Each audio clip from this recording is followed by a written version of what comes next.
Donc le parcours de formation que nous proposons se compose en 3 parties. La première journée plutôt théorique où on explique comment réussir sa plantation. Le deuxième jour, nous les accompagnons spécifiquement sur leur projet en construisant avec eux le choix des essences, leur type de haies. Et ensuite, aujourd'hui, comme vous voyez derrière moi, nous avons réalisé des commandes groupées et les agriculteurs viennent les chercher. Nous accompagnons les agriculteurs de A à Z dans leur projet de plantation.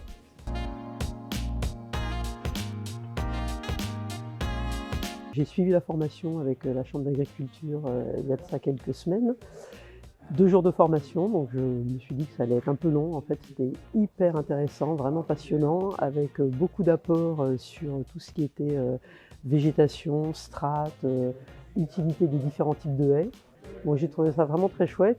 Oui, alors la formation, elle répond réellement à un besoin parce que c'est un travail à la carte en fait. On a un peu de la théorie, on a la visite de site, mais après on travaille sur son projet. C'est vraiment intéressant parce qu'il y a une étude avec des personnes qui animent la formation, des personnes compétentes.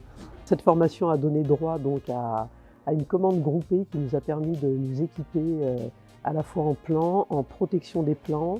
Aujourd'hui, on est venu enfin récupérer ces petits bébés arbres, voilà, qui nous attendent là, tous bien rangés, bien ficelés, et qu'on va devoir mettre en terre rapidement, évidemment. C'est intéressant parce que la structure ici, elle gère cette commande groupée, quoi. Les financements sont pris en charge aussi. Ça permet de financer les plants, les tuteurs, les protections. On a pris des protections chevreuil.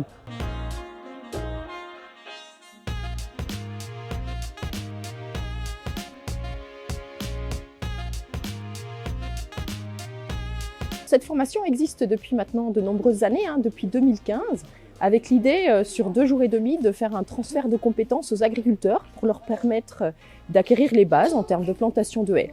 En effet, c'est quelque chose qui ne s'improvise pas, c'est-à-dire il faut bien comprendre selon son système de production, qu'on soit en vigne, en arboriculture, en grande culture ou en élevage, il faut bien comprendre les atouts et contraintes de l'arbre pour planter les bonnes haies et les bons arbres aux bons endroits. Ce qu'on veut, c'est que les agriculteurs soient compétents et puissent reproduire dès l'année suivante tout seuls des choix d'essence, des choix de plantation et surtout leur donner toutes les clés de la réussite parce que je redis, ça ne s'improvise pas, on peut faire plein d'erreurs.